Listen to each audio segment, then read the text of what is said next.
year Generation Z. They're seeing some huge headwind. Just when you look economically, their propensity to spend is actually quite powerful in terms of especially how they view health and wellness. This is All Things Fitness and Wellness, uniting industry thought leaders and fitfluencers on the mission to inspire innovation and encourage people to live a life fit and well. Today, I'm joined by Lee Robinson, VP of Sales at ABC Fitness.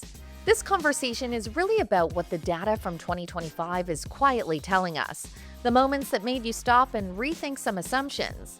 We talk about what it means that nearly half of new gym joins are now coming from Gen Z, why engagement and cancellations are rising at the same time, and what studios seem to be getting right when it comes to retention. We also dig into early signals around GLP-1 usage, how members are actually thinking about price and value, and one of the most overlooked shifts happening right now, payment behavior. And we wrap by looking ahead to 2026, the mindset operators need to adopt, what to stop doing, and which signals will matter most if you want to win with the next generation of members. Before we get to it, be sure to hit like and subscribe. We have new podcast episodes weekly featuring industry thought leaders and influencers. I'm your host, Chrissy Van, and this is ATFW. I am so happy to have Lee Robinson from ABC Fitness. And Lee, I'm extra appreciative of you because we are full steam into the holiday season, but it's also an exciting time at ABC because you just dropped your latest Wellness Watch report. So thank you for taking the time to join me on ATFW. Yeah, excited to be here, excited to dive into it. And it's crazy to think we have had a year of 2025 where the overall sentiment from executives has been so unbelievably positive. There has been this essence of momentum in the industry. People are very excited about where we are headed going forward. We saw a lot of M&A activity, a lot of consolidation in the space, a lot of investment in the space. So many positives. But when you look at the data, because obviously you have access in such a global footprint at ABC, what do you feel was the story of 2025? When you look at the data, I see a year of growth. We've had 10 million new joins this year at ABC, so it's just tremendous for year-over-year growth. But when you look beneath that 10 million new joins, I really want to say it's the year Generation Z. They're seeing some huge headwind. Just when you look economically, the Generation Z, new college grads, we know that they're seeing the highest unemployment rate that's ever seen before, 11%. But their propensity to spend is actually quite powerful in terms of especially how they view health and wellness. Right now, they roughly are, from McKinsey, about 73% of the total market cap in terms of spending and for digital apps, which is tremendous. But then when you look even deeper, you look at the high volume, low cost sector, they're about 38% of new joins. And then obviously in the fast grower in terms of like Pilates and studios, they're up 66% year over year. But then you got to kind of say, okay, well, we're at 25 to 27% in terms of a fitness membership in the North American market, depends on where you believe you're at. What are all the rest of them doing? People that are not at a gym, they're at Run Club. If you even look at Strata, they're essentially saying that there's a 75% increase in terms of Run Club and looking for events booking for like High Rocks had been up 400% this year with that category, Generation Z. So, they are really thinking about health and wellness. That's been innate inside their lives, and they want to continue to keep building on that. So one of the things that we're seeing with that, we're also seeing them be willing to spend more. So the best way I can look at this is don't be scared to raise your prices, especially with this generation. They will pay for value.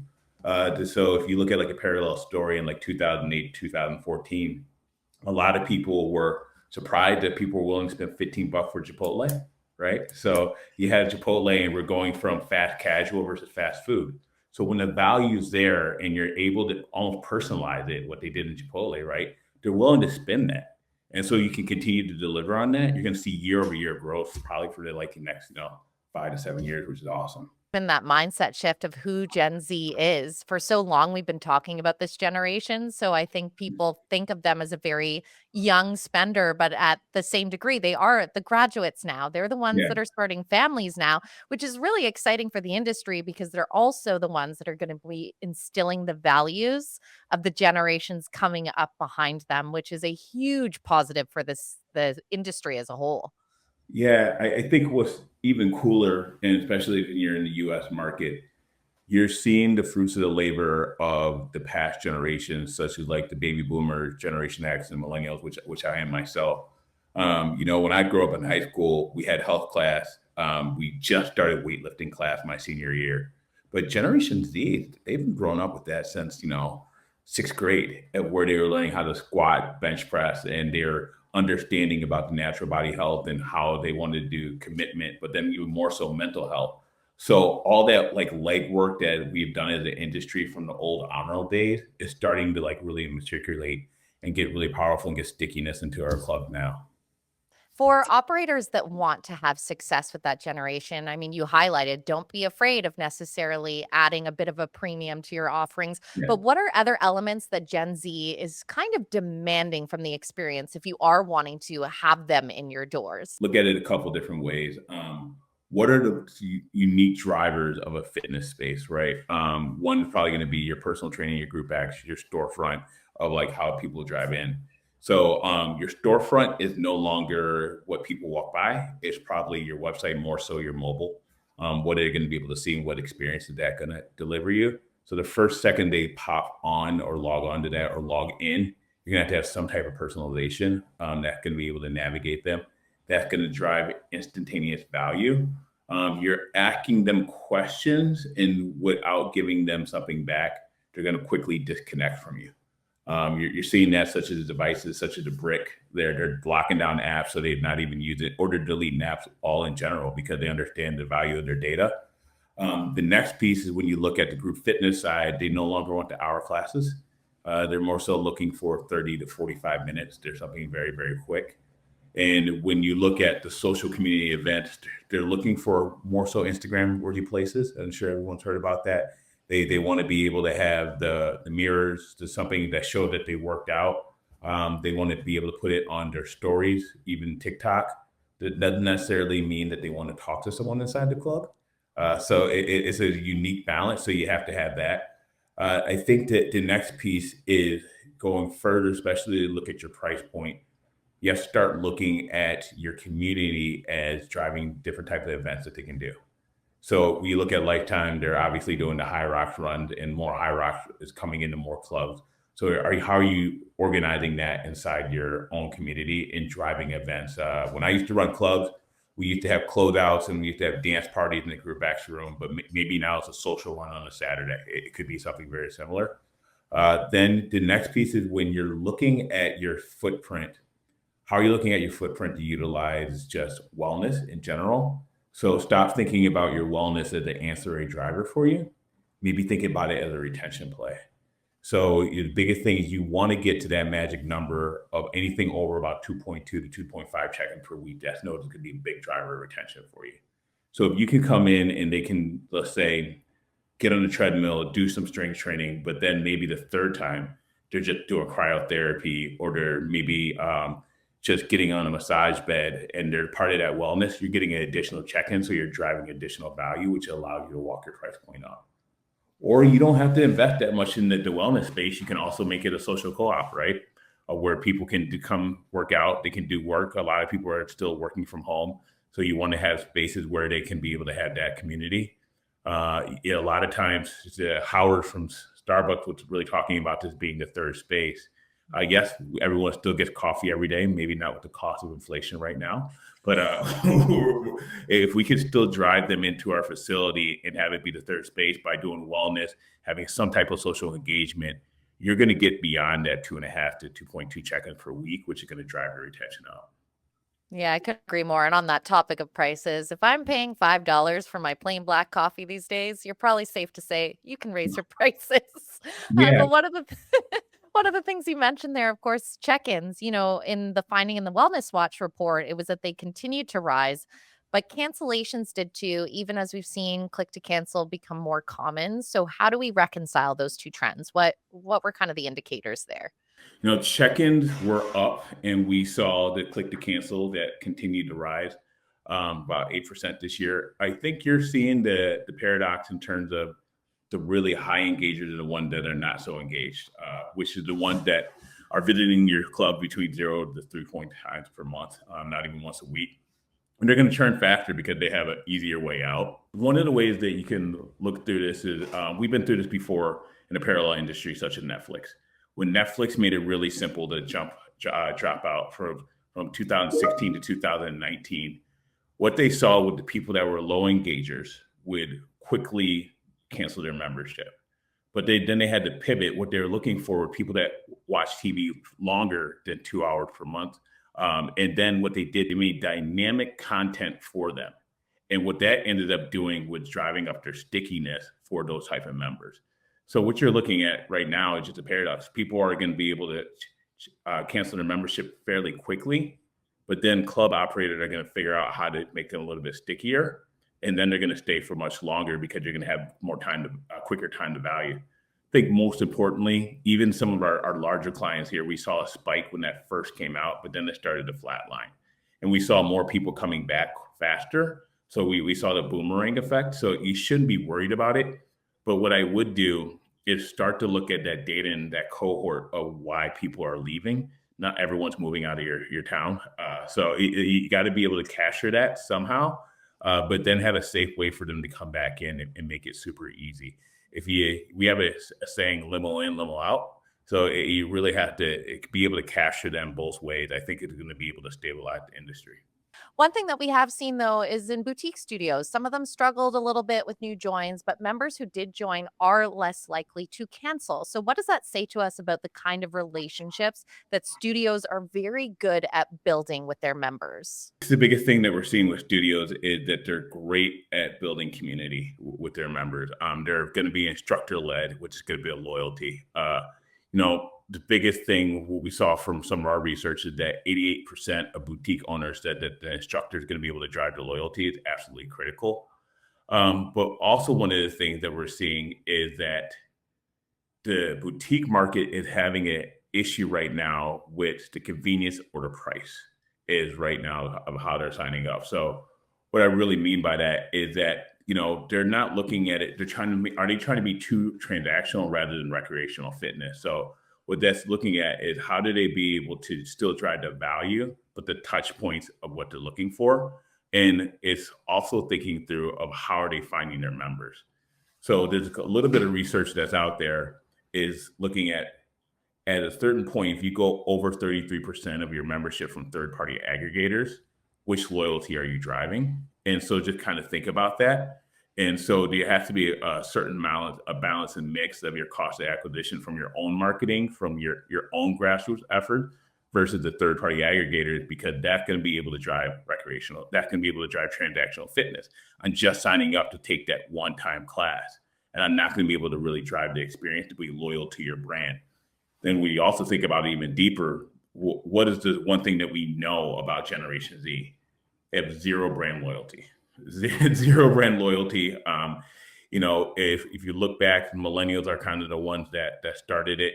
It was where some of the top brands kind of fell out, but you saw some of the niche clothing wear that came in, and people were looking and searching for those things because they didn't care. They just cared about the cool person that they knew was wearing it on social media. And that's kind of how Generation Z is. They take it to the next level. They're really tied to the instructor rather than whatever boot camp they're going to or whatever they're doing. So how do you be able to drive that stickiness with your location? Yeah, they really are the antithesis to brand loyalty, which Yeah. is a curse and a blessing because they're also very flexible to try new things, but to be able to capture them, you really have to think about the experience that you're offering. Now, one of the other subjects that we started the year off once again was around GLP-1s. That's not going anywhere. I mean, we have seen so many announcements even over the last couple of weeks about expanded accessibility and cost reductions and all the rest of it. But the conversation in the fitness space was, how do we build a bridge? We know that one of the main symptoms of these medications is loss of muscle. and we are a very logical solution. So I'm just curious, what are the changes that you're seeing from operators that you work with in regards to, is this bringing new members in the door? Are we doing a good job engaging with this community? GLP-1 at a side opportunity by 2030 will be $150 billion in the US alone. It's going to be dropping from the $400 price point to about 150, and that's just in injectables. Now, when you look at the pill format, that can even come down even less. So we understand that a lot of people are going to be utilizing GLP-1. The big question that I think a lot of operators are running into it is how do they program it and how do they administrate it from a health care perspective? Oh, how are they going to have their personal trainer be able to prescribe the type of workouts they should be doing? Looking at, hey, this is what the gram of protein they should do, and so they're nervous in that retrospect. I think one of the things is kind of where you have to think about it is, let's say if a client is diabetic or has a heart condition or something, you notice it, you understand it from the intake standpoint, but then you still program to it rather than acting like you're the actual prescriptor of it. So one of the things is that we do know, there's great operators out there. They look at, hey, we do a walking club for heart health. We do something for that. We do a running club for diabetes, or even for your college student, we have a college onboarding program for you. How often in GLP-1 have you heard someone talk through the industry that we have a GLP-1 program? And it might be because people are too nervous to talk about it out in the open, but we understand that over 25% of our 14% of our population is already using it right now. So it's such a big subset of population that we have to somehow advertise for it. Maybe discreetly, maybe put some personalization during our intake form, and then start to offer some programming to be able to help them sustain. Because what the thing is, as you think about the psychology of it, as they start losing weight, they're going to start moving more. And eventually they're going to get lost because they're going to get stuck and they have to start doing the hard things. They're going to have some type of guidance. So, when you think about intrinsic motivation, but external motivation, the intrinsic motivation is you're taking GLP-1 because the doctor told you have to, right? Extrinsic motivation. Like the doctor said, hey, you have to get the jab. You want to live longer. Intrinsic motivation is basically driven by autonomy, a belief that you can do something in a social assisted setting. So when you look at that, the autonomy is that you come in the gym and have the programming that you need at any point in time, right? Like, so you're giving that to them. But then when you also look at it, that you have the confidence that you can do that, they have to know that the programming is going to work for them. And then they're in a social group that can be able to drive it. That's going to be able to drive the stickiness for you. And it could really be a driver, not only getting more people inside your location, but also just a retention driver for you too. Yeah, it's going to be interesting to watch that space because it kind of bleeds into what we were talking about, third spaces and community as well. I just out of curiosity started joining a bunch of GLP support groups because I was Yeah. curious over what kind of questions they were asking. And I mean, there is an insane amount of community amongst them because something that happens often is they're not necessarily getting as much support as they feel they need from the medical community. Yeah. And so they're leaning on each other. And so creating programs like you mentioned, I think could be a natural byproduct that's also going to help adherence in gyms, also adherence to their medications, because sometimes that can be a bit of struggle depending on what symptoms they're dealing with and so on and so forth. And I think 2026 will be the bigger year of opportunity on this. And this is just me riffing. I don't have a background in this by any means to back it up, but mainly just what I see happening on social media channels. You think of Botox when it first came out, and I've used this example Yeah. before. No one talked about it. Everyone knows by the time you hit mid 40s, nobody's face is that smooth in general. But now it's part of people's skincare routines. They're very open about it. It's not something done in hiding. And you've kind of seen the same thing happen in the GLP conversation. At Right. first, people were really quiet about it. Now people are proud of like, hey, I'm doing this. I'm feeling great. I'm seeing the results. And so I think those that do it right are going to have a lot of success if they position themselves properly. You're exactly right. And with the deregulation of peptides, it's going to be coming even more. There could be more that is going to be offered. It's just especially when you're looking at people that are microdosing on it too, and especially not taking it for just weight loss, but then also, brain health. So we're seeing some great data on, how it can affect Alzheimer's. So when you look at the Yes. mainstream market and you see GLP-1 type foods out there or a GLP-1 diet to be able to drive enough protein as becoming more mainstream, I think the fitness operators need to be offering that like right now and be able to have that part of their New Year's programming, just even from a nutrition aspect, but then also being able to provide some type of strength training where they're dipping their toes into these things and seeing some immediate result. Because the worst thing you want to have happen is let's just think about when someone comes to a club and they're not on GLP-1. They are coming in for the New Year's rush. They're like most people. They want to get in shape as fast as possible. So they're going to pick the hardest class they possibly can. They're going to go every week for Every year. every week. I've trained twice a day for the first 2 weeks of the year. And all of a sudden, it's just way too hard and they fall out. And that's someone that's still in their own body weight that still feels uncomfortable. Now, think about someone that's already lost 15 or 7% of their body weight already. So they're a little bit more confident. So they're going to overdo it again as they come into your club because they don't have those guidances. You're going to see a quick churn. So if you have some type of guidance for them, I think it's going to be really, really valuable for you. Yeah, that and even just like new members in general, when you think of before, people would come in and generally, hey, I'm going to bop on a treadmill, press the green button that says quick start, easy. And maybe I still a trip because I haven't actually created a routine, but that's kind of the safe option. Whereas there's so much gumption amongst the population now for strength training. We know it's dominating the operators' floors more than ever before. But it's the same thing. People go in and think, I'm going to move the mountain today. And then their body feels broken 2 days later. And you're like, oh, no, no, that's normal. But you've One lost is them out of the fear of not bringing them on board that journey. Like onboarding is so essential. Yeah, one of the best onboarding programs I've seen since I've been in the fitness industry over the last 20 years was actually developed by Richard Ernie. And one of the things that he describes as an onboarding program is you don't check off the boxes of your goals based on body fat percentage, what your strength is. It's essentially how you want to feel. So like so I want to feel stronger or I want to have more energy. It's what you click in through your questionnaires, and then it develops an onboarding journey prescribed to you for that. The reason why that's so powerful because everyone who knows when they felt their best, right? And when you ask a mom, dad, or a 43-year-old dad like myself, that's you smile when we think about that and you describe it, and all of a sudden you want to work towards that. But what does that feeling normally describe? Not about your body fat or like if you have abs or not. It's essentially a thing about that's also going to say, hey, I was able to really sleep. I was able to disconnect at that time. I had mental wellness. And when you look at what Generation Z and millennials are talking about, that's everything that it encompasses. So your onboarding program should be more oriented towards that rather than so much of the other thing that might come with GLP-1, which is the end result. Like you just really got to drive the process more than the result.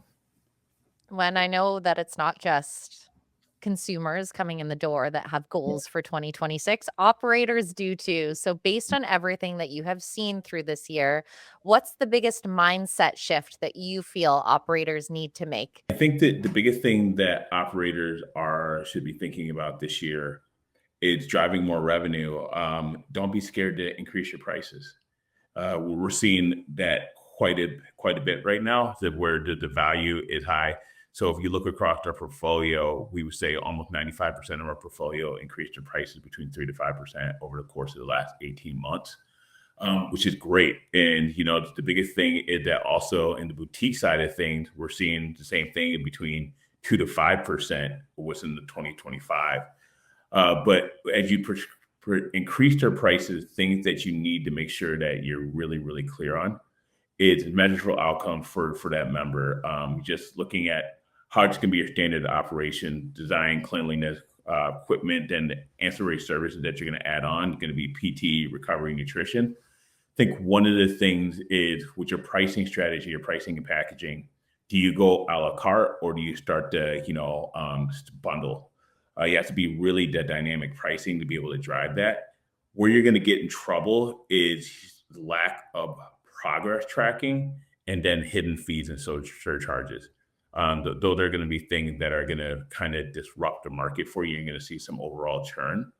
But right now, if you even look at some of the bigger brands, they had year over year growth, but almost flat membership because they are able to drive their prices so much and they are able to see such a rise in EBITDA because their cost per member was actually going up. So that's just something that you can see better value.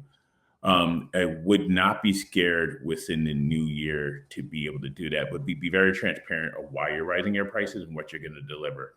So we know right now that 73% of Generation Z is using one type of mobile app. They're paying for some type of prescription, right? I'm sure they have more on their phone, but they're paying for at least one at one time. So I think as you look at your pricing and packaging, how are you going to bundle nutrition? How are you going to bundle wellness inside of that? And then how are you going to try to drive some type of personalization? Do you know who the biggest driver of dynamic pricing is in all retail right now? I do not, but I have a feeling you're about to educate me, Lee. Yeah, it's actually Instacart. Instacart is the biggest Ah, driver of dynamic they pricing. bring me my Costco orders all the time. Yeah, so if you look at Instacart, one of the things that they're able to do is, as let's say the price of peanut butter is being checked by multiple households within inside the same zip code or something like that, that pricing in that peanut butter is going to swing anywhere between 8 to 15% up. And the reason why that's really important is because they're utilizing their data to set their pricing. And so that dynamic pricing is able to increase in what's the food industry is a pretty like low margin industry. They're able to squeeze the margin and drive that. You're also seeing that from airlines, right? So when Delta came out, they're saying dynamic pricing, who's searching for those seats. So as you look through what you're going to do for your pricing, you need to work with your provider to be able to get to the data to be able to understand how you're going to just maximize it and who's your cohorts, who's joining, what time are they using, and where's the threshold that you can go at. I don't know if sometimes we do that work. Sometimes we put our finger in the air and say, this feels right. And you might be leaving anywhere between what, $2 to $5 a month on each person's membership of where you could have some room for some more, which you could drive an extra value experience. This is also why it's really, really important to drive some type of mobile engagement that is going to be the ring fence around your data to be able to drive that in. Again, if you look at parallel stories and thinking about the biggest grocery chain here in the United States is Kroger. They own like Mariano's. And so you notice with Kroger, you can't get any of the discounts without logging into their app. And the reason why that is because one, they're looking at what they should be ordering, right? Their purchasing power, but how to set their pricing. But there's going to be a world in this day, not coming anytime in the distant future, I would say within the next 2 to 3 years, dynamic pricing, and they're going to say, what's this person's propensity to spend based on where they're going to see what their highest threshold is when they normally come. So if you're a $100 household, every time you come to Kroger, can we walk you up to 105? And it's going to might be the same way with the fitness industry, only if we had the data and bedrock to be able to do it. If only you were with a company that knew something about data, eh? Yeah.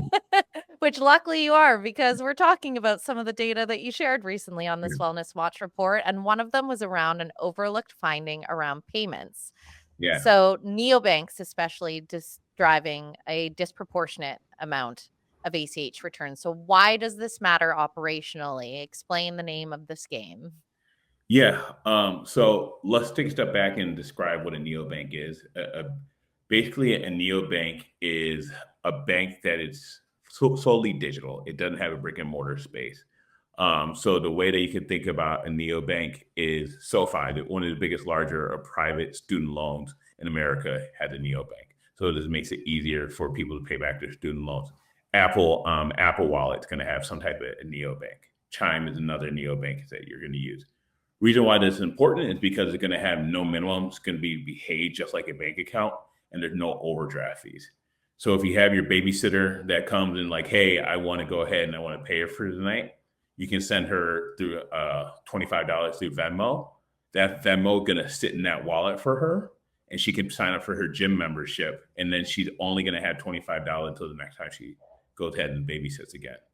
So the thing about the neobank is because they behave like a bank account, it's really, really difficult for clubs and operators to understand whether that's the neobank or bank account.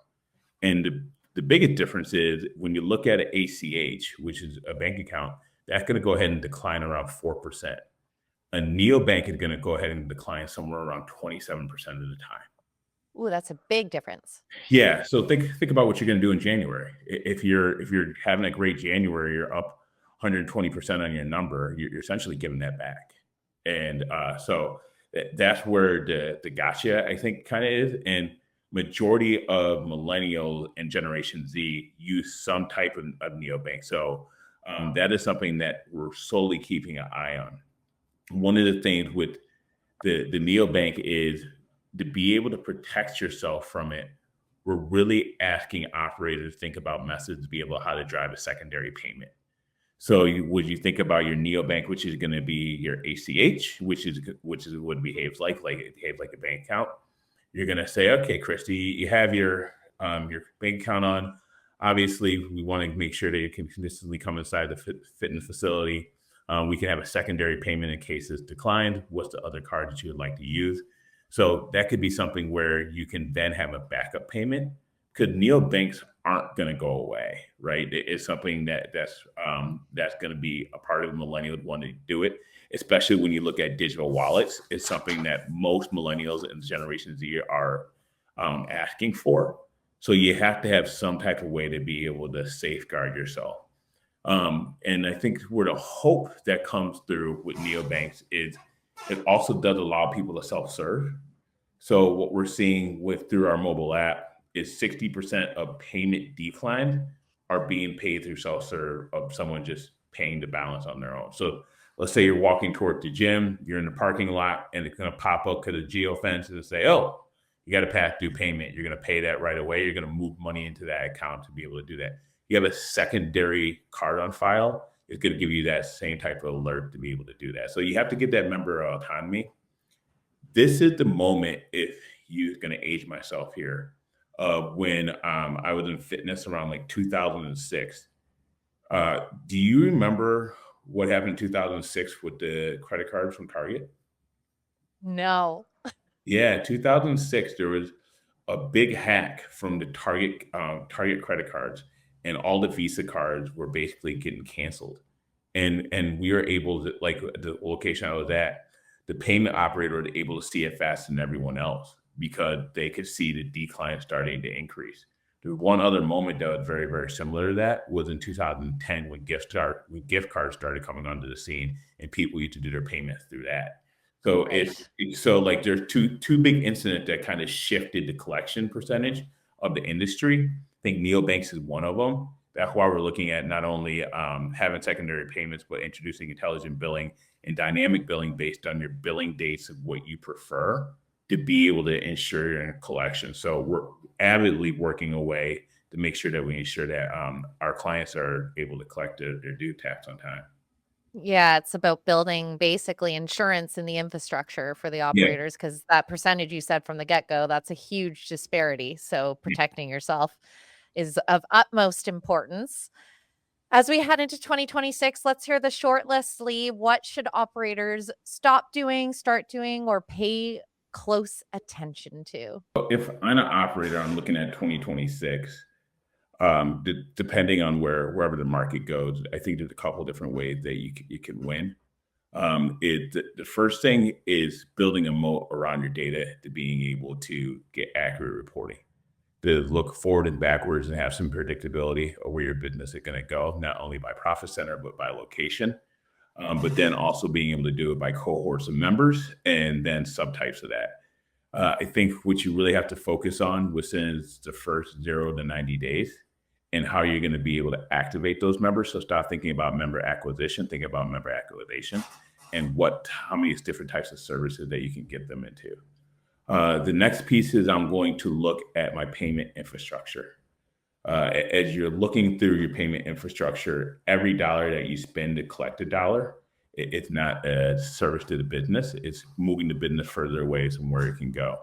So looking at what's the baseline of your collections and how do we do some things to be able to improve that. Whether it's secondary payment through a mobile app, payments on certain days. I would also look at biweekly billing, but also the payment of my annual maintenance fee. That's going to be all have marginal gains what's inside the revenue generation. That would also be able to drive my EBITDA. The reason why this is all important that goes in the second piece of the first piece besides reporting. We are in the era of merger and acquisition. People are paying for infrastructure in the business that is ran soundly. If you don't have accurate reporting and nor do you have visibility of what your billing optimization is, if you go to sell or acquire, the bank is going to give you a less of a loan, or you're going to be leaving millions of dollars on the table because you don't have visibility of how to operate your business forwards or backwards. So it's actually really, really critically important, especially because this might be the window for you to either retire or for to grow beyond your wildest dreams. The next piece of that is when you look at other than the biggest cost is capital, the real estate of the business is your people. How do you optimize them? If we already talked about how optimization is going to come through, your storefront, which is your mobile, but how do you utilize mobile to do the redundancy, meaningless tasks that people don't want to do? When I worked in clubs, I didn't want to do some of these check-ins, right? I wanted to talk to the people. I wanted to help get them to their goals. I didn't want to tell them what the group X class was supposed to drive them to. I would love for them to be able to see a preview for them to try it at home, be able to drive engagement that way. So your mobile infrastructure, it's going to be able to what's going to not only reduce your headcount, but also reduce the friction. I think lastly, your mobile infrastructure is going to be what drives you to the data of tomorrow. So you have to think about some of these big firms, the people that you guys are all probably competing against that have PE back, right? They're putting together an infrastructure to utilize that data to be able to do buying behavior. They're already doing it today. They're going to continue to accelerate. If you don't have it in a cohort where it can drive everything, you're going to be really, really far behind.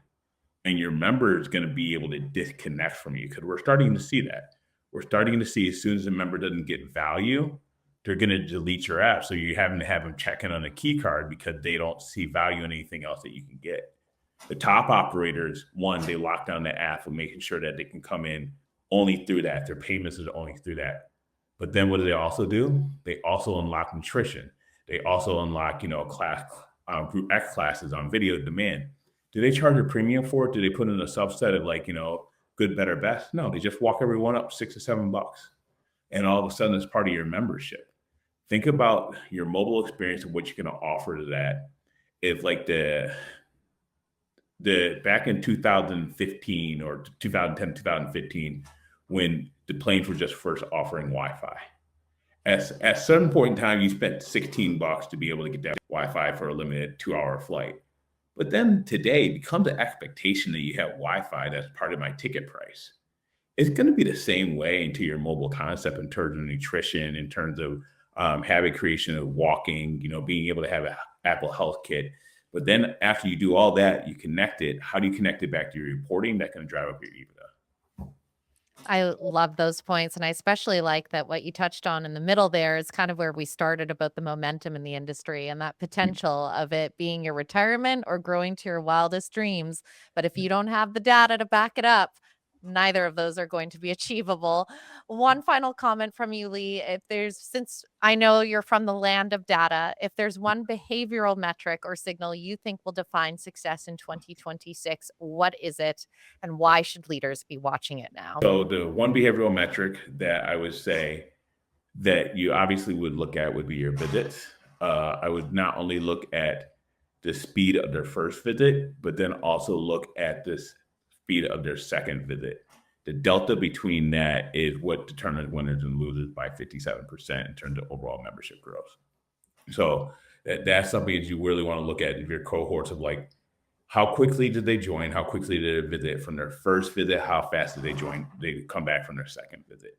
The ones that we see that do really, really well, they have a 50% higher growth average, up 10% versus the other cohorts, which is really cool to see. Lee Robinson joining me from ABC Fitness. I want to thank you so much for being a wealth of information here on ATFW, for taking the time as we head into the holidays. And I truly look forward to reconnecting in 2026 because it sounds like we're all onwards and upwards. So I would love to have another chat in the future to hear what the data is telling us as we move through the year. Thank you. I really enjoyed the time today, Christy. You have a great weekend. You've just listened to the All Things Fitness and Wellness podcast, hosted by Chrissy Van. Be sure to hit like and subscribe. We have new podcast episodes weekly featuring industry insiders and influencers. Together, we're on a mission for everyone to live a life fit and well.